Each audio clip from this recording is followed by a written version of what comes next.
You're working on a project. You see the opportunity for technology in the broadest sense of the term to help with the project and the team. The example that I'd like to give is a place that I worked a number of years ago had a fantastic solution for navigating the constantly changing program mix of a super tall tower.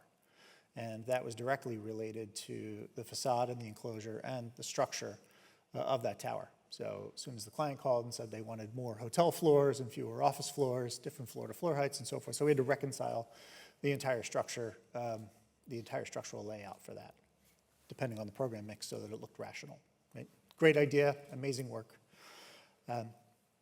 So you've done that, congratulations, you've done that on a project. You know, you found a specific solution for a specific problem and it worked swimmingly, fantastic.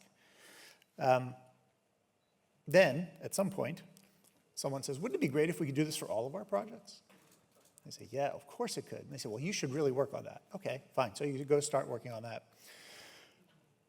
It's a lot more use cases, right? You're like, you don't have to solve for one use case, you have to solve for maybe every conceivable use case, or at least a much larger set of use cases.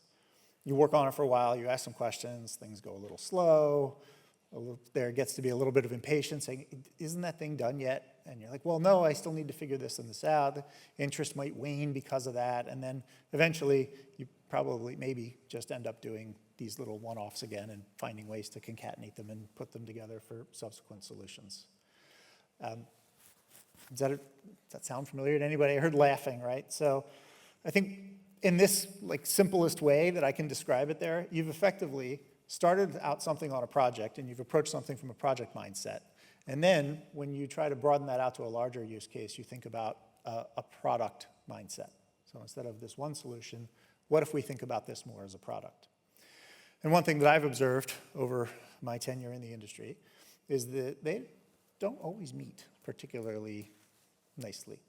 So I'm here to just share some thoughts with you today on this project and product gap, if I can call it that. I wish I had more answers than I do questions, but I have lots of questions, and I'm hoping this might spur an ongoing conversation with us.